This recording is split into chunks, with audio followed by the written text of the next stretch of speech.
અમદાવાદમાં ઉમેદવારોની પ્રથમ યાદી જાહેર થતાં જ કોંગ્રેસમાં આંતરિક ડર જોવા મળી રહ્યો છે। પાલડી સ્થિત પ્રદેશ કોંગ્રેસ સમિતિના કાર્યાલય પર સંભવિત બળવું રોકવા માટે ચુસ્ત બાઉન્સરનો બંદોબસ્ત ગોઠવી દેવામાં આવ્યો છે।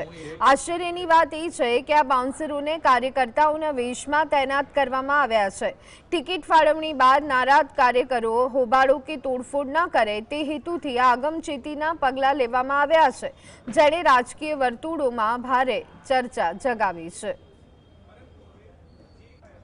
કોંગ્રેસ દ્વારા મહાનગરપાલિકાની એ યાદી છે તે જાહેર કરવામાં આવી હતી। તે યાદી જાહેર થતાની સાથે જ અમદાવાદના પાલડી ખાતે આવેલું જે કોંગ્રેસ કાર્યાલય છે ત્યાં આગળ કાર્યકર્તાના સ્વરૂપમાં જે બાઉન્સરો છે તેને ગોઠવી દેવામાં આવ્યા છે। એનું કારણ એ જ સામે આવી રહ્યું છે કે કોઈપણ અનિચ્છનીય બનાવ છે તે કોંગ્રેસ કાર્યાલય ખાતે ન બને। કોઈપણ ટિકિટ વહેંચણીને લઈને જે બળવો છે કે વિરોધ છે તે કોંગ્રેસ કાર્યાલય ખાતે થાય ત્યારે કોંગ્રેસ કાર્યાલયને કોઈ નુકસાન ન થાય, અંદર બેઠેલા કોઈ નેતાઓ છે તેને નુકસાન ન થાય, તેને લઈને આ પ્રકારનું પગલું છે તે અત્યારે હાલ ગુજરાત પ્રદેશ કોંગ્રેસ દ્વારા છે તે લેવામાં આવ્યું છે। અને કહી શકાય કે પહેલો માળ, બીજો માળ અને જે પગથિયા છે ત્યાંથી લઈને બાઉન્સરો છે તે ગોઠવી દેવામાં આવ્યું છે। આશરે 20 જેટલા જે બાઉન્સરો છે તે અત્યારે હાલ પ્રદેશ કોંગ્રેસ કાર્યાલય ખાતે ચુસ્ત બંદોબસ્ત માટે ગોઠવવામાં આવ્યા છે। ધવલ બારોટ, GSTV, અમદાવાદ।